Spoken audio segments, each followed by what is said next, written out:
Tal como os três mosqueteiros, nós somos quatro agora. Então, vamos começar o programa saudando quem chega aqui pela primeira vez e participará de todos os nossos programas, o grande jornalista, escritor, crítico de música, cinema e uma figura extraordinária, Sérgio Augusto, agora ao vivo e a cores. Seja muito bem-vindo. Bom dia, Sérgio, tudo bem com você? Bom dia, salve. E você apareceu aí já com um pedaço do livro, Os Três Estou Mosqueteiros? aqui, ó, Três Mosqueteiros. Saiu a história do programa, já está aqui. Tá Como é que os três eram quatro, Sérgio? Isso nem o próprio autor entendeu no início. Porque a história começa com o D'Artagnan chegando.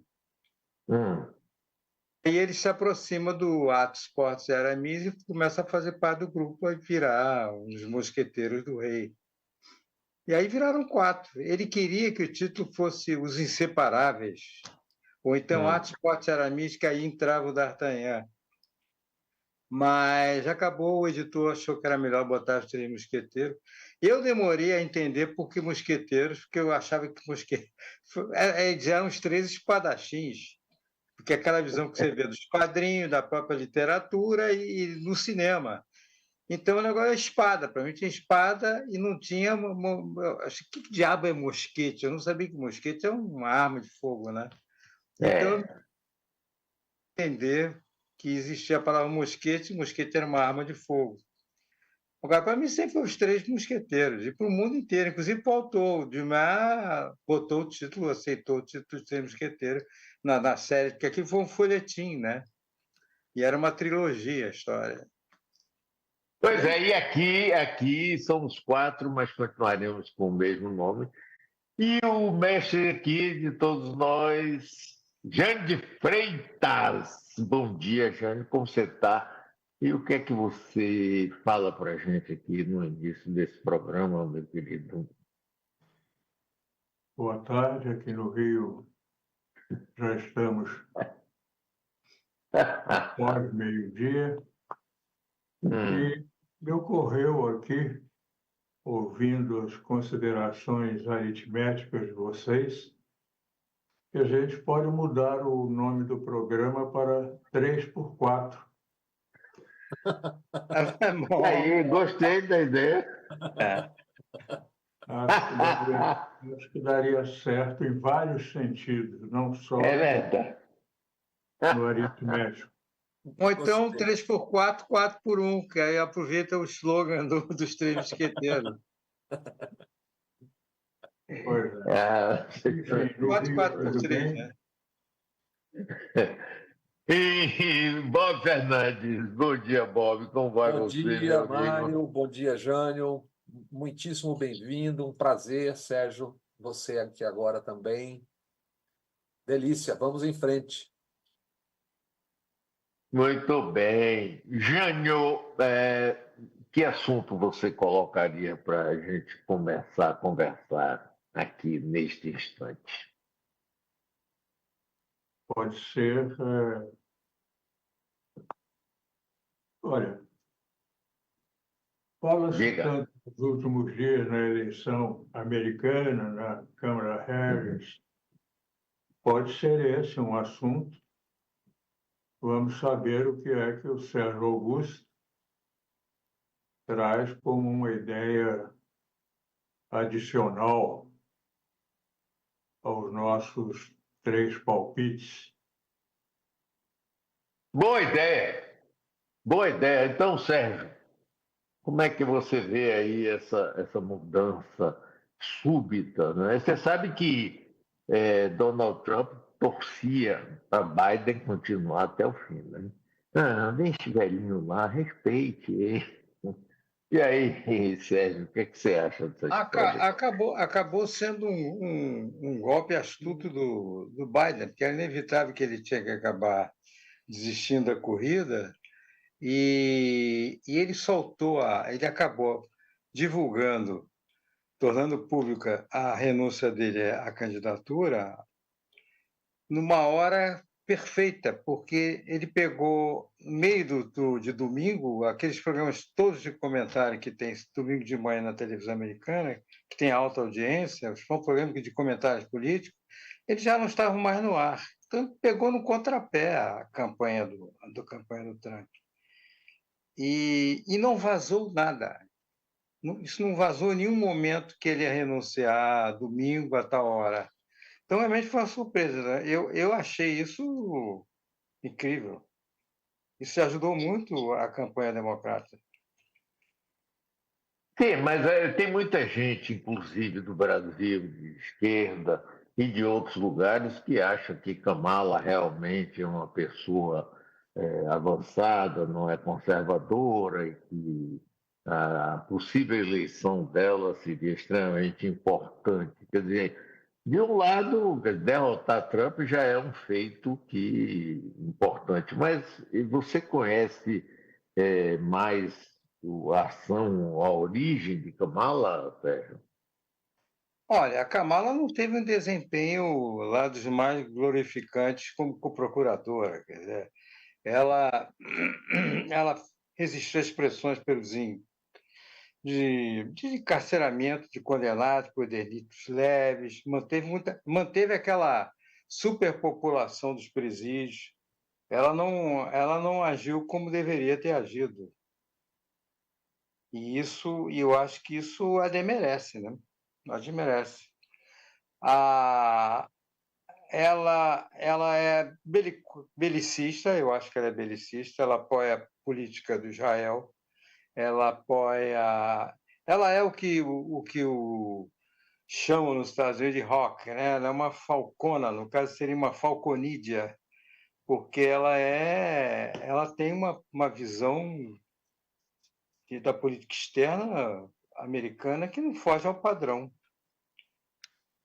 que nós conhecemos já há bastante tempo. Então, acho que ela ela só está na frente, ela só atrai votos à esquerda, quer dizer, a torcida da esquerda, porque a gente não vota lá, né? Esse entusiasmo todo é muito à base do Fla-Flu. É contra o Trump, então vamos torcer por ela. Evidentemente que estamos todos, né?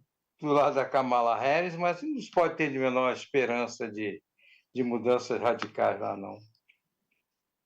Entendi. Jânio, o que você acha disso? Eu tenho uma impressão diferente. Não pesquisei nada sobre a história da Kamala Harris, mas guardei uma lembrança que tem orientado a minha impressão ou a minha atenção em relação a esse processo aí de substituição do Biden. Na primeira fase do governo Biden, ela esteve sempre ao lado dele quando haveria imagem pública do Biden, fosse na Casa Branca, fosse imagem externa, algum evento externo. Quando o Biden iniciou um processo que se propõe, na prática, a abertura, a criação de uma nova Guerra Fria, ela deixou de aparecer ao lado dele. Raríssimas vezes ela apareceu durante um bom período, naquela fase quase espantosa de investida do Biden repentina contra a China, estímulo e fornecimento de armas à Ucrânia, depois a Israel. Nesse período, ela não aparecia ao lado do Biden. E eu entendi que isso expressava uma não concordância com a política externa que ele estava desenvolvendo. Ultimamente, ela voltou a aparecer, mas desde que começou o assunto de candidatura dos democratas e os consequentes questionamentos ao Biden como candidato à reeleição, o que, além dos inconvenientes dele próprio como candidato, contrariava a expectativa e um certo compromisso de não recandidatura dele. Obviamente, ela estaria entre os possíveis indicados para a disputa com o Trump. Ela voltou a aparecer ao lado dele porque era um modo de projetar-se, de estar presente diante das câmeras, e aproveitou-se da sua condição de vice-presidente para se tornar candidata à presidência. A presença ao lado do Biden convinha a ela e a, pelo menos, uma corrente do Partido Democrata, que é aquela corrente que a apoiou desde o primeiro momento, sugerindo o nome dela, etc. A minha visão sofre muito, não sofre, tem muito a influência dessa observação sobre as presenças e ausências dela. Ô, Jânio, é engraçado, rapaz, essa visão sua, muito, muito boa. Eu via de uma forma completamente diferente. Eu sentia também essa ausência, percebi claramente, mas eu achava que era Biden escondendo ela para ele dizer, não, o candidato sou eu mesmo, eu vou e eu não quero sombra. Mas essa visão que você dá aí é muito mais interessante e me parece mais próxima da realidade do que na cabeça eu achar, não, era Biden que estava. Na realidade, era ela que estava marcando a presença dela com a ausência. Né? Quer dizer, nessa visão aqui de Biden, eu não estou junto. Quando começou a mudar o jogo e começou a ver que havia possibilidade dela vir ser candidata, aí ela apareceu de novo, não foi isso? Sim, mas as nossas visões não são excludentes. Eu entendi. É possível que as coisas, que essas visões se tenham combinado na realidade. E eu acrescentaria ao que já disse a inexistência de declarações dela a respeito de Israel, Gaza, China, Taiwan, Ucrânia, apoio americano à Ucrânia, apoio americano a Israel.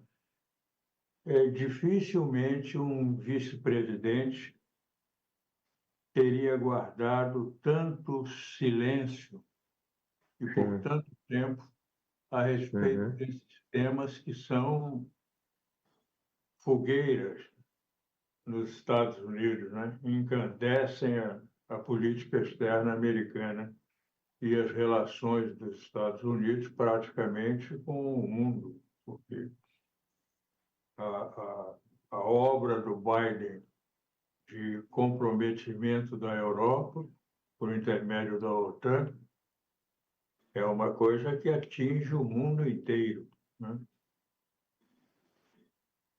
E ela calou como nenhum vice-presidente teria calado. É Esse verdade. silêncio dela não é gratuito. Não, é verdade. É verdade. É verdade. Agora, Eu sempre ouvi dizer que ela. Bob, quem? Diga, pode falar. Não, eu sempre ouvi dizer que ela pertencia, era mais ligada à ala mais conservadora do Partido Democrata. E um vice-presidente não tem muito espaço para manifestar a sua opinião. Ele tem que seguir diretrizes do partido e do presidente, né? Eu não sei qual é o grau de autonomia que um vice tem. Eu só me lembro, por exemplo, que o Spiro Agnew pensava que nem o presidente, pensava que nem Nixon, e ele era um boquerroto. Agora, ela é um problema mais de temperamento, né, eu acho, e eu não sei como é que funciona dentro do partido, dentro da Casa Branca. Esse negócio, bom, a senhora vai ter que ir a esse comício, a senhora vai ter que ir a tal reunião. Eu não sei como é que é isso, qual é a margem de independência, digamos assim, entre aspas, que um vice tem na política americana. Ô, Sérgio Augusto, mais uma coisa que me chamou a atenção é o seguinte, que sempre, por exemplo, o próprio Biden foi vice-presidente 8 anos de Barack Obama. E sempre nas solenidades mais importantes e nos pronunciamentos do presidente, estava lá. E ela, de um tempo para cá, ela sumiu, mas sumiu do mapa. E as atribuições que deram a ela foram atribuições, por exemplo, de ir para o muro da separação lá com o México, tentar se envolver no problema da solução de imigrantes. Quer dizer, se via nítida, para mim, parecia nitidamente que a ela estava sendo dado um papel muito secundário e até meio ordinário para ela não aparecer mesmo. Que casa aí, como o Jânio falou, né, das duas coisas simultaneamente, porque Biden estava querendo mesmo ser candidato, mesmo ele sentindo que já não estava aguentando. Mas eu queria agora que Bob falasse um pouco sobre isso. O que é que você acha disso, Bob? Olha, eu acho que o nosso interesse e do mundo é inevitável, inescapável e necessário, porque a hora do mundo, o relógio atômico está ali chegando perto. Eu tive um incômodo essa semana, não com esse assunto, mas com a ausência na cobertura brasileira de outros temas muito importantes, que daqui a pouco a gente trata. Diga! Mas eu entendo o que é. É porque quando você fala do Trump, você lembra do Bolsonaro, entendeu? Tem uma ligação muito clara entre ambos, então isso nos diz respeito por tabela. A torcida habitual, nessa hora que todo mundo torce por alguma coisa, porque tudo é despejado o tempo todo em cima da gente, né? Mas esse tema, acho que vocês já andaram bastante. Eu tenho uma curiosidade hoje de outro tema, e um deles é que, começando hoje, na prática, a Olimpíada, eu queria saber do Sérgio, como é que você vê Paris, como é que se você se interessa, se você se liga em jogos, o que você pensa sobre isso? Olha, eu não sou daquele, eu tenho alguns amigos até que tiram férias para acompanhar as Olimpíadas, não é o meu caso. Mas, essa semana, acho que toda cidade que hospeda a Olimpíada fica insuportável para os seus habitantes. Acho que foi na França que saiu, evidentemente, uma revista com o Tantan, o Tintin, personagem de história em quadrinho, fugindo de Paris. Ao fundo da Torre Eiffel, a bandeirinha ligando as festividades ligadas às Olimpíadas. Essa coisa da Olimpíada, a coisa que mais me interessa é sempre as Olimpíadas culturais que eles programam paralelamente às Olimpíadas e antecedendo, inclusive, os jogos principais da Olimpíada, né? Os jogos oficiais. Em Paris já está rolando, tem festividade. Em Londres foi muito intenso isso. E eles fazem concertos, são exibições de artistas, recitais. A cidade fica uma festa, a cidade é inundada de cultura, né? E quando você fala em Paris, realmente você tem que atentar para o fato de que Paris é uma das capitais culturais do mundo, se é que não é a capital cultural. E então, o que está ocorrendo em Paris tem uma programação que eu nem vou ler aqui, que não adianta, porque a gente não está lá, né? Mas para ficar com água na boca, só para aumentar a água, aguçar o. E é uma coisa curiosa, porque o Barão de Coubertin, quando pensou nas Olimpíadas, ele tinha uma visão meio nostálgica de vamos fazer os Jogos modernos, as Olimpíadas modernas, a partir do modelo mais próximo possível do modelo das Olimpíadas originais.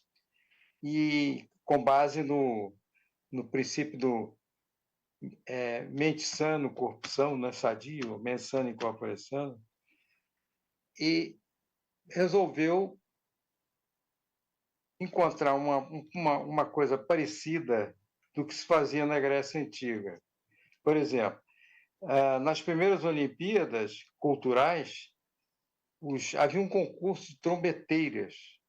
Trombeteiros, os melhores trombeteiros ganhavam prêmio e tal. Isso passou, com o tempo, acabou virando quase que um concorrente no tempo moderno, ou seja, a partir de 1900, 1889 e tal, para quase que uma coisa paralela ao Nobel. Tinha prêmio para arquitetos, tinha prêmio para escritores, e só ganhavam os não digo os piores, mas os melhores ficaram de fora. Você, por exemplo, nos Jogos de 36, o prêmio de arquitetura foi para o Werner March, que desenhou o Estádio Olímpico de Berlim para aquelas Olimpíadas, as Olimpíadas do Hitler, né?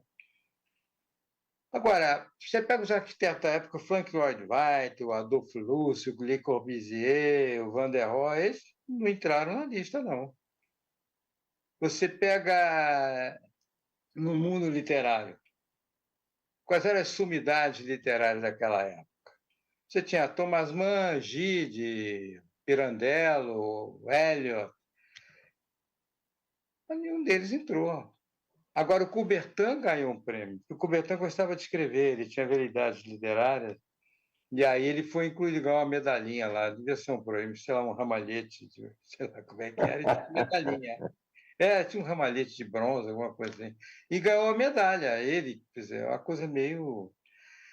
E tinha os cientistas, você sabia que deram prêmio para vários cientistas. Agora, nem o Einstein, nem o Max Planck, nem o Alexander Fleming receberam o prêmio. Fora aqueles outros que inventaram vacinas contra doenças importantes. Agora, esse ano, eu não sei quem poderá ganhar, ninguém inventou ainda uma vacina mais eficiente para a Covid, ou a primeira vacina vale para ganhar prêmio. Eu não sei como é que vai ser esse ano. O que sai durante o desenrolar das Olimpíadas, quer dizer, dos Jogos Oficiais, né? Agora, eu acho isso muito interessante, porque você valoriza a imaginação, você imagina a criatividade, você não fica só em cima do chamado esforço físico, né? A força, a habilidade.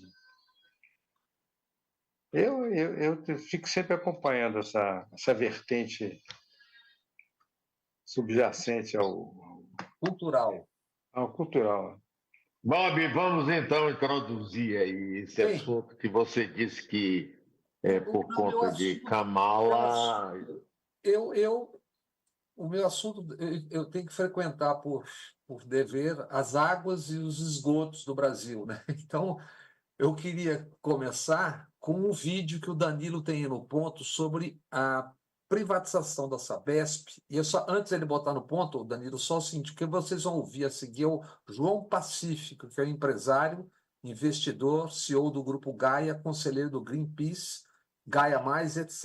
E ele vai falar um detalhe importante da privatização da Sabesp, e aí trataremos desse assunto.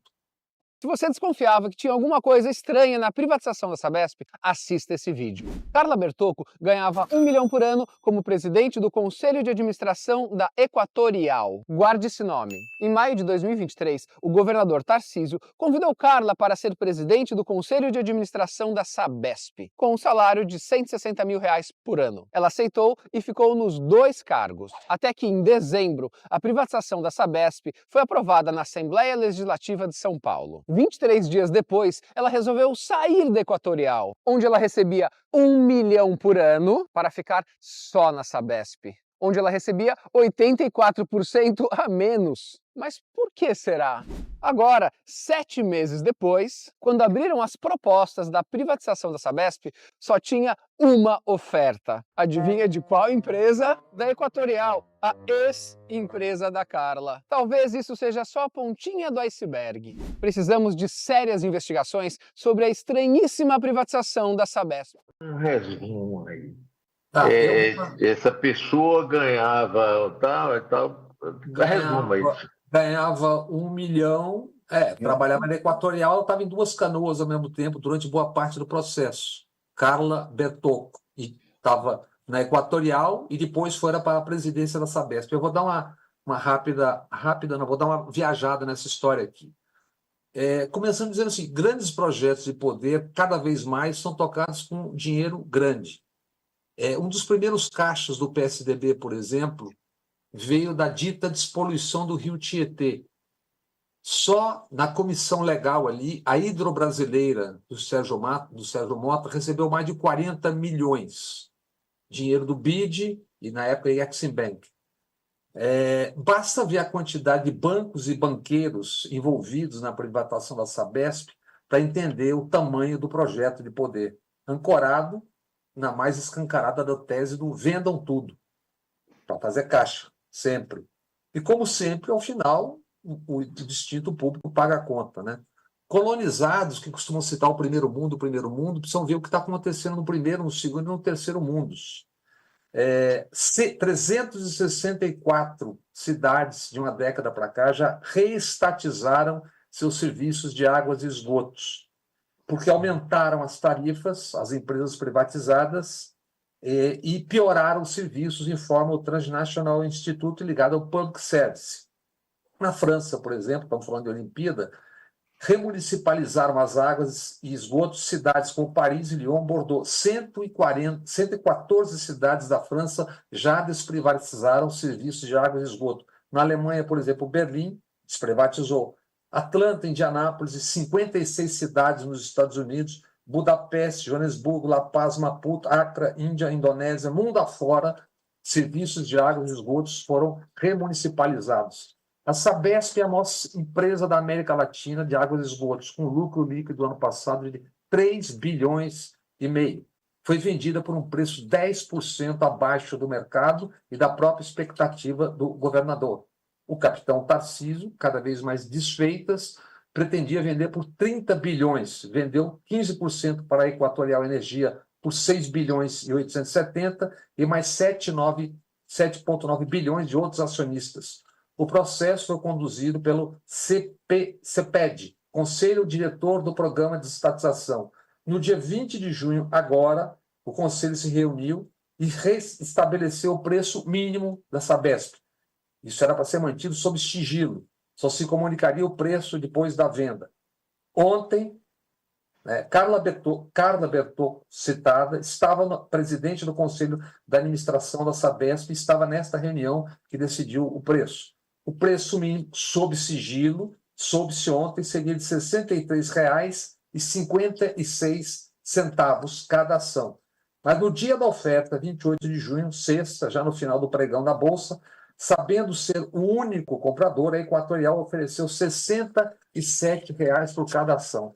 E, coincidentemente, no mesmo dia, a secretária do Meio Ambiente, Infraestrutura e Logística, Natália Rezende, que trabalha com o Tarcísio já há anos, se não me engano, já desde o Ministério, ainda no governo Dilma, disse publicamente que a oferta da Equatorial estava acima do valor mínimo, portanto, de alguma forma, rompido o sigilo. Sinalização estranha para o mercado. A ação subiu e bateu recorde. foi vendida na Bolsa, a B3 de São Paulo, a R$ 85. O dinheiro grande, para variar, ganhou. A revista Isto É Dinheiro informou: para pagar os 6,9 bilhões ao governo de São Paulo, a Equatorial obteve um empréstimo ponte com 4 bancos e prazo de 18 meses. Os bancos são Itaú, BBA, Safra, UBS e Bradesco Investimento.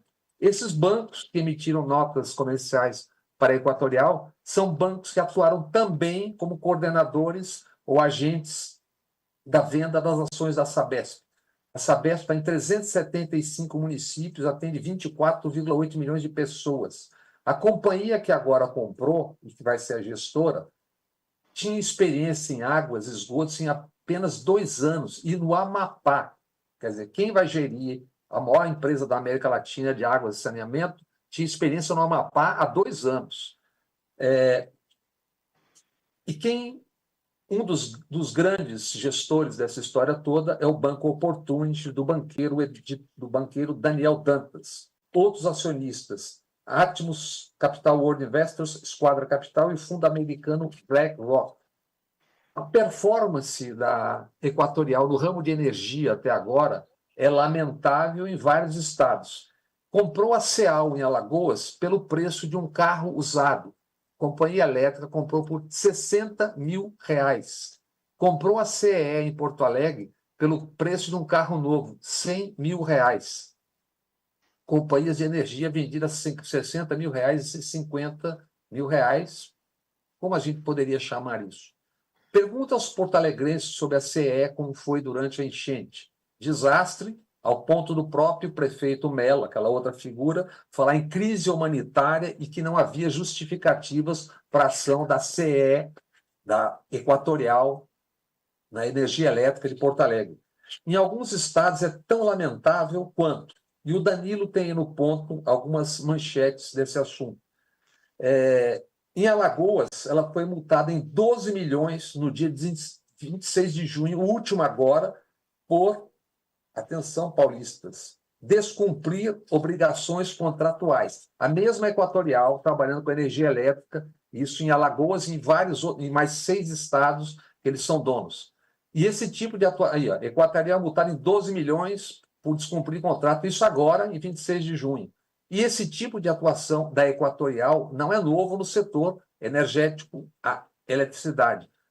Repórter Nordeste Odilon Rios informava em novembro de 2019. Justiça alagoana registra 4 ações novas por dia contra a Equatorial por cortes irregulares na luz e taxas abusivas. Janeiro de 21, Odilon noticiava. Equatorial obteve 2 bilhões 150 com carência até 2023 para Equatorial Maranhão e Equatorial Pará, dinheiro do BNDES. Problemas já teve também no Pará, problemas graves. 22 de julho de 22, o Ministério Público do Pará Federal denunciou a Equatorial por crime ambiental e fraude. Construiu 3 redes de distribuição de energia ilegais dentro de uma terra indígena. A terra indígena Cachoeira Seca do povo Arara, da região do Xingu, no Pará. O Linhão, 3 linhões que favoreceram mais de 70 invasores de terras. A Equatorial foi punida por isso. Quando eu vejo isso, eu me lembro, Sérgio, do Marlon Brando, um daqueles célebres filmes, atuando como nós sabemos, né?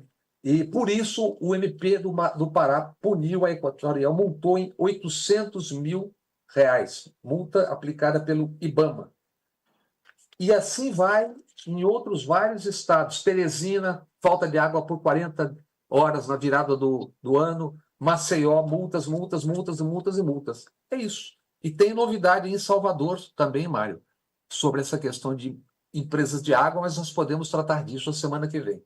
Isso é um pedaço dessa grande operação do governo Tarcísio e, obviamente, isso tem a ver com o projeto de poder. Quem paga a conta serão as pessoas. Abaixar a tarifa 0,76 centavos... Peraí, Bob, projeto de poder, aí no caso, envolve também, você citou bancos. Claro. Toda essa armação, projeto de poder significa eleição daqui a 2 anos. 2 anos. Presidencial e tal. E Jânio, o que é que você acha disso aí que Bob colocou? E esse negócio do projeto de poder? Como é que você vê isso aí, meu? Eu acho que, pelo menos é o que me toca mais nessas ocasiões de privatizações, enfim, esses negócios, né? Tudo é possível dentro desses negócios pela razão gravíssima e completamente dispensada de atenção pública e oficial, de que não há vigilância efetiva sobre os processos licitatórios e o mais grave, porque seria o mais resultante, mais facilmente resultante, não há nenhum tipo de acompanhamento posterior às licitações e longamente posterior, pelo menos a prazo médio, daqueles que participaram das licitações, do desenvolvimento econômico, financeiro daqueles que participaram como governantes, como técnicos, como interessados, compradores, intermediários, etc. Isso revelaria a maneira e, sobretudo, a finalidade dessas privatizações. Por que é que, de repente, uma empresa é jogada, como a Vale do Rio Doce foi jogada? Por quê? Era uma empresa altamente lucrativa para o governo. Enchia o cofre do governo no que correspondia a ela e, repentinamente, aparece como empresa privatizável e com aquela coisa que devia ter sido, aquele fato que devia ter sido um formidável escândalo, que foi um telefonema em que o Fernando Henrique determina uma medida que significaria o afastamento da Votorantim, do Antônio Hermílio de Moraes e do irmão José de Moraes, da competição, fazendo com que a Companhia Siderúrgica Nacional caísse no colo de Benjamin Steinbrück. Ninguém investigou nada depois disso, nada. Ficou por isso mesmo, porque era o Fernando Henrique, enfant gâté da imprensa brasileira, o príncipe dos sociólogos, então tinha liberdade para fazer o que quisesse e fez. Entregou a vigilância da Amazônia à empresa protegida pelo Clinton, que pediu para que fosse ela a vencedora da licitação. Imagina que licitação é essa, em que um presidente de um país, pede a outro que a vencedora seja tal, assim, assim, assado. Isso é licitação? Mário, A Chivan tinha e tem importância fundamental no sistema de vigilância da Amazônia. Importância estratégica do país, e não só estratégica economicamente, não, estratégica para a soberania territorial do Brasil. Foi entregue a uma empresa Raytheon, porque o Clinton pediu aos Estados Unidos, segundo disse o próprio Fernando Henrique Cardoso, quando perguntado sobre a razão de seu telefonema para o Clinton depois de oficializada a entrega do Sylvain a Raytheon. Então, não há que esperar alguma privatização grandiosa que nos deixe tranquilos. Uma privatização na qual se possa confiar.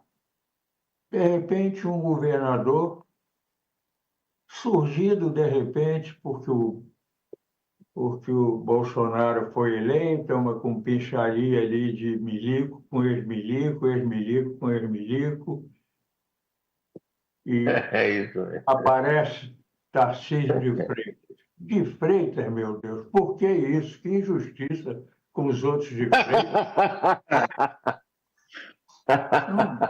Não é justo, não é justo. E olha, Freitas que viveram a vida de trabalho têm todo o direito de fazer um protesto definitivo. Só não é concreto porque as circunstâncias não aceitariam, mas devia ser concreto, físico. Devia sim. Mário, eu tenho uma observação perfunctória. Diga, Sérgio. Falou num filme de Marlon Brando, mas sim, eu queria saber, eu fiquei curioso que filme é esse. Eu não sei qual foi o filme que ele pensou, mas podia ser vários. Mas essa Lereia da Sabesp me lembra mais o Chinatown. Lereia. Chinatown com Jack Nicholson. Fantástico esse filme. Sobre as águas da Califórnia. Isso. É uma manipulação do mesmo jeito. Isso. Mas olha, o Jânio falou, e o Clinton deu o telefonema também porque precisava dos votos dos senadores do Delaware, de onde é a Raytheon. Então sempre tem, e então atendemos ao pedido também por isso. Mas agora, qual é o filme? Não, Bob, qual é o filme de Marlon Brando que você citou? Você sabe que eu esqueci, digamos assim. Você não pensou em Sindicato de Ladrões, não, né? Imagina, eu jamais pensaria em algo do gênero. Mas olha, o Pacífico, aquele rapaz que começou falando, estava com problema de ruído na hora. Você fez uma pergunta também, Mário, sobre a Carla Bertocco, né? Para a gente entender como é que a coisa de várias canoas ao mesmo tempo. Desde julho de 2022, ela assume no Conselho da Equatorial. No final de abril de 2023, ela se torna presidente do Conselho da Sabesp e continua em ambos. 6 de dezembro passado, a Assembleia Legislativa aprovou o projeto de privatização. Dia 29 de dezembro só, ou seja, 23 dias depois, é que ela pede a demissão do Conselho da Equatorial e troca, como bem lembrou o rapaz ali no começo daquele vídeo, um salário de 1 milhão por ano por 160 mil ano, né? Troca 1 milhão por ano da Equatorial por 160 mil na Sabesp. E lá permaneceu até 29 de dezembro de 2023. Então, durante boa parte do processo, não tenho grandes informações sobre como é que funcionam essas coisas, ela estava com o pé em duas canoas e estava nas reuniões do Comitê Estadual de Desestatização. E lembremos, só teve um comprador, a Equatorial. É uma licitação com apenas um comprador, com a pessoa estando em todas as pontas. Agora, eu queria aqui dar aqui um palpite, que é o seguinte. Uma boa parte da população brasileira como um todo tem na cabeça de que qualquer empresa feita pelo governo é corrupta, é deficitária e que a iniciativa privada vem para nos salvar, aplicar, não ter corrupção, aplicar bem os recursos, promover tarifas mais baratas, não é? E isso a gente sabe que não é verdade, mas ainda continua uma boa parte da população induzida pelos interesses grandes, não é, com esse pensamento. É bom lembrar que no início do Brasil, por exemplo, aqui em Salvador, no início, o sistema de telefone, o sistema de bondes, todos os sistemas que existiam de serviços públicos eram administrados por empresas canadenses, como foi a Light durante muito tempo aí no Rio e em São Paulo. Eugênio, o que é que ficou essa cabeça? É vendido isso e as pessoas compram? Diga, Bob. Bob está querendo Só uma falar. observação antes. O que eu não toquei no assunto é a absoluta acriticidade do traçamento desse assunto pelas chamadas grandes mídias. Isso tudo que eu estava falando aqui, você tem aqui ali, mas isso não está. É só a fé. Vendeu. Vendeu o quê? Se o mundo está todo desprivatizando, por que razões? E se você está vendo o que a Equatorial com a energia elétrica estava fazendo ou fez, como tratou o consumidor em vários dos estados, são tantas as observações e críticas e multas, etc. Como é que isso não surgiu? Como é que esse debate não se deu? Mas é interesses, né? Mas é por isso que achando que tem que privatizar, que é bom, privatizar que é bom. Mas eu queria ouvir Jânio e Sérgio sobre isso. Né? E aí? Jânio? Isso faz parte de uma lavagem cerebral, já que diz. Ah. Há muito tempo. É do interesse jornal vender a ideia de que privatizando, uma empresa privatizada, ela rende mais no sentido de eficiência do que a empresa pública, que é sujeita a humores do atual do governo, a preguiça, entendeu, dos funcionários que são públicos. Quer dizer, há uma série de fatores que beneficiam a tese de que privada é melhor, privada é mais eficiente. O que é uma falácia, né? No caso de uma empresa que fatura 3,5 bilhões ano e que entrega o seu serviço, é óbvio que há situações em que é bom e há situações em que é ruim, mas essa venda, essa lavagem cerebral é que é o problema, né? E aí, Jânio? É isso mesmo. E mesmo no caso me lembra que são os mesmos, né? A propriedade da mídia não se distingue socialmente, economicamente e, portanto, politicamente, dos que compram essas empresas oficiais, empresas públicas, né? São o que compõe que eles gostam que se chame de elite, né? Elite financeira, elite econômica, elite política e por aí afora, chamada classe, né? E isso, então, na verdade, os donos do país, né? Que é mantido de pé pelo conjunto da população que perde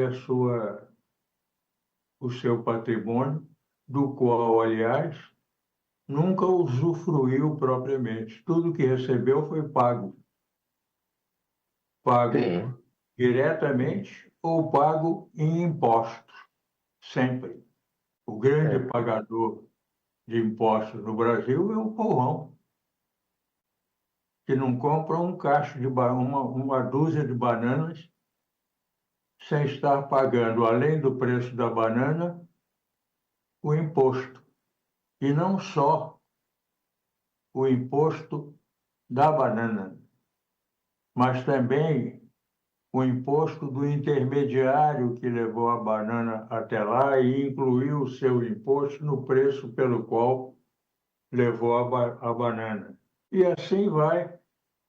Na indústria, então, os impostos que vêm da raiz do produto, do primeiro ato de produção para a produção de um objeto, os impostos que incidem nesse primeiro ato são postos no preço da matéria-prima, dessa matéria-prima, que, por sua vez, chega ao processador, que vai incluir o preço com esses dois impostos e acrescentar o preço dele mais o imposto dele, e daí vai para o intermediário, que fará a mesma coisa, e o comerciante, que juntará ao seu preço toda aquela carreira de impostos que já foi paga, e o brasileirinho chega lá e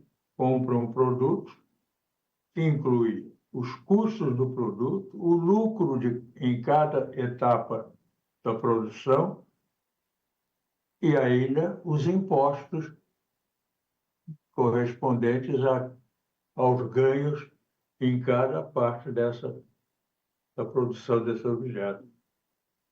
O grande pagador de imposto é o povão. E aí, Jantim, tem uma coisa interessante aí que a gente sempre fala, que é chamada grande mídia, né? Ontem foi divulgado uma investigação internacional mostrando a diminuição de pessoas que passam fome, que vivem em situação de risco de fome no mundo todo. E mostra que no Brasil houve uma queda enorme, substancial. Mas eu vi hoje, não sei, não me lembro que site foi, que jornal foi, assim, caiu, no governo caiu o número de pessoas em risco de fome, passando fome. Mas ainda tem não sei quantos milhões. Quer dizer, é sempre a mesma coisa, né? Se diminui a inflação... Tem sempre uma adversativa. Pois é. É a mesma coisa com a inflação, a mesma coisa com a diminuição do desemprego, né, que acontece, sempre tem um mais. Né? E um tema, às vezes tem porém. E um tema seríssimo que essa semana, por isso o meu incômodo, não com o tratamento dado a questão óbvia e importante dos Estados Unidos, mas a ausência de tratamento. Saiu o relatório do CIMI, sobre a violência dos indígenas. Só 2 ou 3 números para a gente ter uma ideia. Isso quase que mal passou pela imprensa. Uma chamadinha anual e uma matéria foi e acabou. Em 2023, foram 255 homicídios e assassinatos de indígenas no Brasil, 180 suicídios. Em mais de 3 décadas, são mais de 1.000 suicídios de indígenas no Brasil. O Danilo tem no ponto. Eu fui ao Mato Grosso do Sul, Dourados, em outubro de 1990. Só naquelas aldeias da região eram 308 suicídios. O Danilo tem isso aí no ponto. Eu acho inacreditável que não se toca nesse assunto. Aí, ó. Isso aí tem 90 para cá, são 20 e tantos anos, 24 anos. E eram crianças de 9, 10, 11, e continua. E eu não sei como é que sai um relatório do CIMI sobre a violência brutal, números impressionantes, e não acontece nada. É como se não fosse... Você sabe que, uma ocasião, eu publiquei naquele jornal lá de São Paulo, um artigo sobre os suicídios de indígenas que estavam acontecendo em Mato Grosso. E claro que eu publiquei um artigo indignado. Recebi um vídeo de 2 antropólogas. Eu tenho esse vídeo ainda, um vídeo de duas antropólogas que me tratavam como um bestalhão ignorante, porque esses suicídios eram perfeitamente aceitáveis, sendo atos de uma cultura indígena simplesmente diferente da nossa, mas que incluía esses atos extremos que não deviam ser vistos pela ótica que eu adotava, nem criticados, nem objetos de pedido de atenção das chamadas autoridades do problema indígena. Eu ficasse quieto, calasse a boca. Então. O vídeo, duas antropólogas, não eram duas donas de terra querendo mais terra, não. Existe como fato cultural esse viés, mas essa proporção é absurda e basta ir aonde eu fui, por exemplo, você vê qual é o motivo. Eram cercados, confinados e bombardeios. Só numa aldeia tinha 30 denominações neopentecostais. Você imagine. Fome, miséria, tiro e igreja. Olha, diga, gente. Sim, é um fato cultural. Não vou discutir se é ou se não é. Tá bom, é um fato cultural. Mas não nessa dimensão. O que é que o motiva? Isso. Pois é.